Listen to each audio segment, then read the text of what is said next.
என்னோட ஃப்ரெண்டு எடுத்த உடனே எனக்கு ஆர்டர் வேணாண்டி கேன்சல் பண்ணிடு. என்னோட அமௌண்ட்டையும் ரீஃபண்ட் பண்ணிடுன்னு சொல்ட்டா.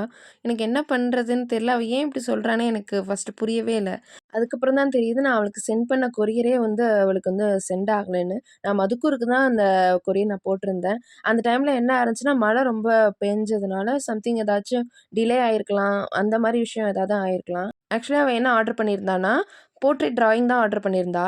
நம்மள்ட்ட வந்து 2 டைப்ஸ் ஆஃப் வந்து போர்ட்ரெய்ட் டிராயிங் வந்து அவைலபிள். அது எப்படின்னா, ஒண்ணு வந்து டிராயிங் ஷீட்டாவே குடுத்துரும். அப்படி இல்லாட்டி நம்ம ஃப்ரேமா கூட பண்ணிக்கலாம். 2 சாய்ஸ் இருக்கு. அவ வந்து ஃப்ரேமாவே தான் கேட்டிருந்தா.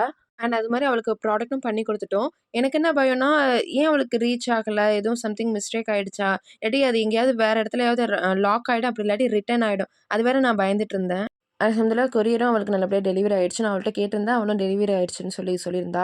இந்த ப்ராடக்ட் ஆர்டர் பண்றதுக்கு ஒரு 20 டேஸ்க்கு முன்னாடி கண்டிப்பா ஆர்டர் பண்ணிடணும். அப்பதான் இந்த ப்ராடக்ட் நம்ம டெலிவரி பண்ண முடியும். அண்ட் என்னோட ஃப்ரெண்ட்ஸ் சொன்ன கன்சர்ன் என்னன்னா, எல்லாமே ஓகே தாண்டி பேக்கிங், ப்ராடக்ட் எல்லாமே ஓகே தாண்டி. பட் ஆனா வந்து என்னோட ஹஸ்பண்டோட ஃபேஸ் மட்டும் கொஞ்சம் லிட்டில் பிட்டா மாறுன மாரி இருக்குடி அப்படின்னு சொல்லியிருந்தா. பெர்சனலி எனக்கு ரொம்பவே பிடிச்சிருந்துச்சு இந்த அவுட்புட். நீங்க பார்த்துட்டு எப்படி இருக்குன்னு சொல்லுங்க. அண்ட் மறக்காம ஃபாலோ அண்ட் சப்ஸ்கிரைப் பண்ணிக்கோங்க.